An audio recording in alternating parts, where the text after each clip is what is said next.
Peoples party کے chairman Bilawal Bhutto Zardari اس وقت press conference کر رہے ہیں۔ پاکستان کی ایک تاریخی اے پی سی ہے، شاید اس حکومت کے آنے کے بعد سے لے کے آج تک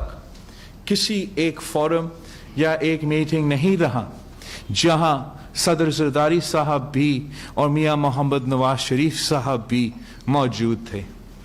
میاں محمد نواز شریف صاحب شاید اتنا واضح اور لمبا تقریر کا موقع اس سے پہلے نواز شریف صاحب نے ہمیں پاکستانی قوم کو اتنے طویل اور اتنا لانگ اینڈ ڈیٹیلڈ تقریر ابھی تک نہیں دیا گیا، جس نے ہمارا فورم کو، ہمارا اے پی سی کو ایک ڈائریکشن، ایک بڑا اچھا ایڈیشن تھا میں سمجھتا ہوں، اور جس کے نتیجے میں ہم نے 9 گھنٹے مل کے ڈیبیٹ کر کے ایک اجتماعی جوائنٹ ڈاکیومنٹ بھی نکالے ہیں اور ایک ایکشن پلان بھی نکالے ہیں، جس میں ہمارا اے پی سی کے سب کمیٹیز انشاءاللہ تعالی جلد بیٹھ رہے ہیں، آگے بھی بیٹھیں گے، اور آپ کے سامنے جو ہمارا اس دن کا ایکشن پلان ہے اس کا لائے عمل پہ تفصیلی بریفنگ دیں گے۔ لیکن ہمارا جو مقصد ہے، ہمارا جو مطالبہ ہے، وہ اس دن وہی ہے اور آج بھی وہی ہے کہ پاکستان میں ہم جمہوریت چاہتے ہیں، ہم جمہوری آزادی چاہتے ہیں، ہم بولنے کا آزادی چاہتے ہیں، ہم میڈیا پہ جو سینسرشپ ہے اس کا خاتمہ چاہتے ہیں، ہم ہر پاکستانی کے لیے، ہر جماعت کے لیے، ہر شہری کے لیے، ہر صوبہ سے تعلق رکھنے والے کے لیے ایکول پلینگ فیلڈ چاہتے ہیں۔ ایکول پلینگ فیلڈ چاہے وہ الیکشن میں ہو، ایکول پلینگ فیلڈ چاہے وہ پارلیمان میں ہو، ایکول پلینگ فیلڈ چاہے وہ آپ کے چینلز پہ ہو، ہمارے عدالتیں میں ہو، ہمارا الیکشن کمیشن میں ہو، سب کو ایکول پلینگ فیلڈ ملنا چاہیے، ورنہ اس ملک میں جمہوریت آگے نہیں بڑھ سکتا۔ اس ملک میں آج جمہوریت کا یہ حال ہے کہ میرا صوبہ میں ایک نیچرل ڈیزاسٹر ہوا ہے جو کہ نہ صرف ایک نیشنل خبر ہونا چاہیے تھا مگر ایک انٹرنیشنل خبر بھی ہونا چاہیے تھا۔ یہ میں جانتا ہوں کہ میرا صوبہ میں کیا نقصان ہوا ہے، اس لیے میں خود جا کے اپنے آنکھوں سے دیکھا ہوں، میں نے خود جا کے اپنے سیلاب متاثرین سے بات کر کے پتہ کیا ہے، اس لیے مجھے پتہ ہے کہ ہمارے صوبے کے عوام کے اس وقت کیا مشکلات ہے۔ ہمیں پتہ ہے کہ سوات میں بھی سیلاب کا نقصان ہوا، ہمیں پتہ ہے کہ گلگت بلتستان میں بھی سیلاب کے نقصان کچھ علاقے میں ہوا، ہمیں پتہ ہے کہ بلوچستان میں جب ہمارے یہاں مانسون کا تاریخی بارش ہو رہا تھا تو وہاں بھی فلیش فلڈز اور بارش ہو رہا تھا۔ پورا پاکستان میں، جیسے میں نے سیلاب متاثرین کو یہاں دیکھا، پورا پاکستان میں سیلاب متاثرین ہے جن کا گھر تباہ ہو چکا ہے، جن کا پکا گھر ہو یا کچا گھر ہو نقصان ہوا ہے۔ پورے پاکستان میں جہاں جہاں یہ بارش اور سیلاب کا نقصان ہوا ہے، فصل تباہ ہو چکا ہے۔ ہمارا جب میں اپنا میرپور خاص ڈویژن کے دورہ میں تھا، وہاں کا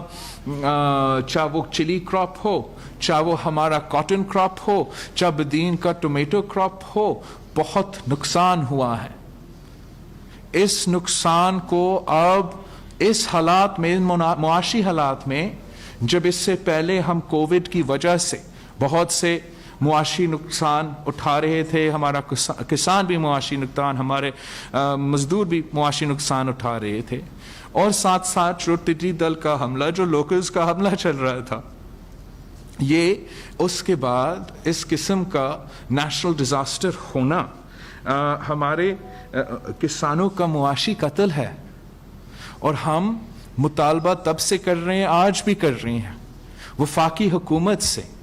جو پورے پاکستان کے نیشنل ڈیزاسٹرز کے ذمہ دار ہیں، ان سے ہم مطالبہ کرتے ہیں کہ جیسے 2011 میں جب بارشوں کے بعد سیلاب آئے تھے تو ہم نے ہر متاثرین کو پاکستان کارڈ دیا تھا، ہم نے ہر متاثرین کو مدد کیا تھا. اب آپ کو متاثرین کو پاکستان کارڈ دینا پڑے گا. آپ کو ایگریکلچر ایمرجنسی بھی ساتھ ساتھ ڈکلیئر کرنا پڑے گا، اور ان کسانوں کو، ان چھوٹے زمینداروں کو، ان چھوٹے ایگریکلچر سیکٹر کو جنہوں نے اتنا نقصان اٹھایا ہے، ان کو بھی آپ کو کمپنسیٹ کرنا پڑے گا.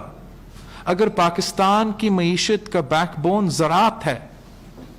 تو اس وقت پاکستان کی معیشت کی بیک بون ٹوٹ چکا ہے،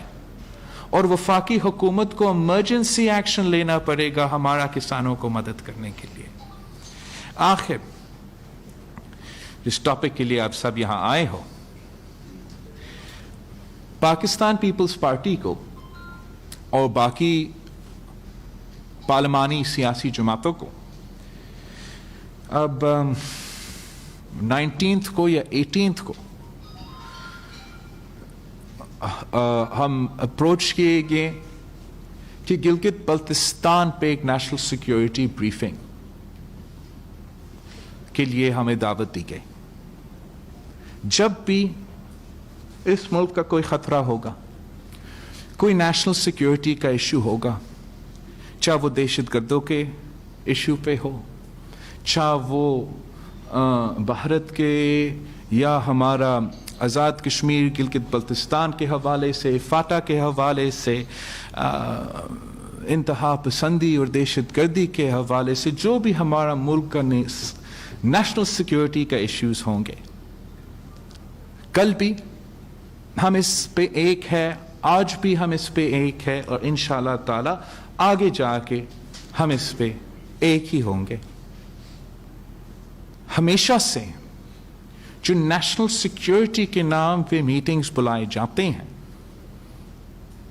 جو in camera off the record meetings ہوتے ہیں، اس پہ ہم ڈبیٹ نہیں کرتے، اس پہ میں آپ کے سامنے نہیں لے کر آتا ہوں. جب میں آپ کے ساتھ، اس لیے میں آپ کا بھی عزت کرتا ہوں اور آپ میرا بھی عزت کرتے ہو، جب میں آپ سے کسی بھی اس ہال میں بیٹھا ہوا جرنلسٹ سے آف دا ریکارڈ بات کرتا ہوں، تو I trust you and you trust me enough to know کہ میں وہ بات کہیں اور نہیں کروں گا. آج میں مجبور ہو کے آپ کے سامنے صرف اس حد تک بات کرنا پڑوں گا، اس لیے کہ کچھ غیر ذمہ دارانہ لوگ جن کا کوئی تعلق نہیں ہے نہ نیشنل سیکیورٹی سے، نہ گلگت بلتستان سے، نہ آزاد کشمیر سے، نہ فارن پالیسی سے، جنہوں نے اس میٹنگ میں ایک لفظ نہیں کہا، آج کل ہر ٹی وی چینل پہ آ کے بات کر رہا ہے. میں سمجھتا ہوں کہ جو نیشنل سیکیورٹی کا پرسپیکٹو سے یہ میٹنگ بلایا گیا، اس قسم کے باتوں سے national security issues, foreign policy issues متنازع ہوتے ہیں، اور یہ جس کا بھی اسپوکس پرسن ہے، اس کو کہنا چاہیے کہ چپ ہو جائے اور کوئی بھی غیر ذمہ دارانہ بات نہ کیا جائے. ہم نے نیشنل سیکیورٹی بریفنگز ہمیں لینا پڑیں گے، آگے بھی ہمیں نیشنل سیکیورٹی میں ملنا پڑے گا. افسوس کی بات یہ ہے، جو کہ اس میٹنگ میں پاکستان پیپلز پارٹی نے بھی اٹھایا اور آج میں آپ کے سامنے اٹھا رہا ہوں، کہ یہ پہلا نیشنل سیکیورٹی بریفنگ نہیں ہے. وزیر اعظم عمران خان صاحب نے مسلسل جب سے یہ وزیر اعظم بنا ہے آج تک، نہ صرف اس نیشنل سیکیورٹی کانٹیکس میں، مگر جو بھارت میں ہوا ہے، جو